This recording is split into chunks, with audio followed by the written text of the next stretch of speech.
O ex-presidente Jair Bolsonaro compareceu à sede da Polícia Federal em Brasília nesta quarta-feira. É para lá que a gente segue com o repórter André Anelli mais uma vez.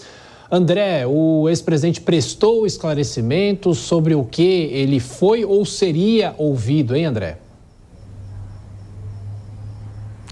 Pois é, Tiago, o ex-presidente optou por ficar em silêncio, seguindo a orientação dos advogados dele, Daniel Tesser, Fábio Weingarten e Paulo Bueno. Os três acompanharam Bolsonaro na Polícia Federal e entregaram a argumentação apenas por escrito aos investigadores. O depoimento é relativo ao inquérito que investiga as mensagens trocadas por empresários num grupo de WhatsApp sobre um suposto plano de golpe após as eleições contra o Judiciário, contra os ministros do Supremo Tribunal Federal e também as urnas eletrônicas. Em conversa com jornalistas em frente à Polícia Federal hoje, o ex-presidente disse que não cabe ao STF conduzir o caso e negou que as mensagens trocadas no grupo tinham um teor golpista. As mensagens que eu passei para eles, em grande parte eram da própria imprensa. E a opção dos advogados é entregar as razões de defesa por escrito, continuar batendo na tecla da competência, que não é do Supremo nesse caso, os advogados entendem que é a primeira instância, e sempre estivemos prontos para colaborar. Essa foi a quinta vez que Bolsonaro precisou comparecer à Polícia Federal para prestar depoimento desde que ele deixou a presidência. Ele foi intimado em 22 de agosto por determinação do ministro Alexandre de Moraes, que é o relator do caso. Após o início das apurações sobre as trocas de mensagens no WhatsApp, o ministro arquivou a investigação contra 6 empresários por entender que a participação deles no grupo não havia extrapolado os limites da liberdade de expressão. Foram mantidas as apurações apenas contra Meyer Nigri, da Tecnisa, e Luciano Hang, da Avan. Os investigadores suspeitam que o ex-presidente Bolsonaro era o responsável por distribuir aos empresários mensagens de conteúdo considerado antidemocrático que depois seriam difundidas amplamente. Todos eles têm negado as acusações. Tiago. André Anelli de Brasília trazendo as informações desta ida de Jair Bolsonaro à Polícia Federal, na capital federal. Até já, André.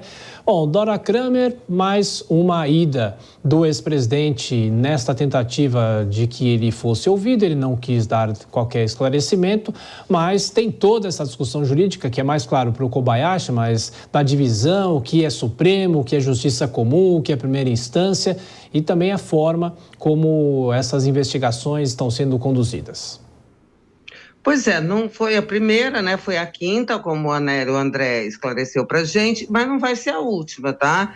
E eu acho que claramente agora a defesa decidiu não dar mais nenhum elemento aos investigadores que possam, porventura, incriminar o ex-presidente. A gente vê a mudança de atitude. Lá no início, quando começaram esses depoimentos, ele falava, ele respondia a todas as perguntas, inclusive isso chamava até atenção. E a partir de determinado momento ele resolveu não falar. Só achei interessante hoje que ele reclamou, falando lá da CPMI, dizendo, nem me chamaram para eu depor, tentando desqualificar, né, o relatório, como se chamassem ele fosse e se fosse ele falasse, não é?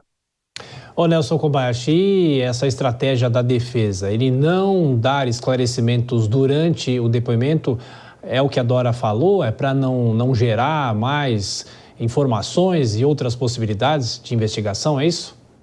Olha, Tiago, é direito constitucional de permanecer em silêncio, de não produzir prova contra si mesmo, até porque ele está na condição de investigado. Então, ele não precisa dizer nada, ele pode se utilizar desse direito fundamental e isso não pode ser interpretado contra ele no direito, no processo, na justiça.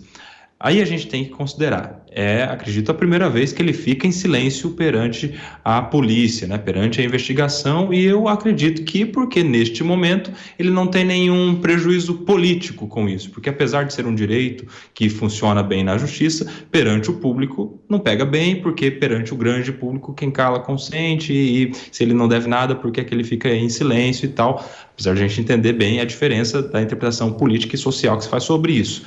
Mas ele faz isso, acredito eu, que porque nessa semana ele não está no noticiário. O noticiário está falando sobre a guerra o tempo todo e é uma boa oportunidade dele de se utilizar desse direito. Fica quieto, que não vai repercutir tanto assim, está todo mundo falando sobre a guerra lá em Israel.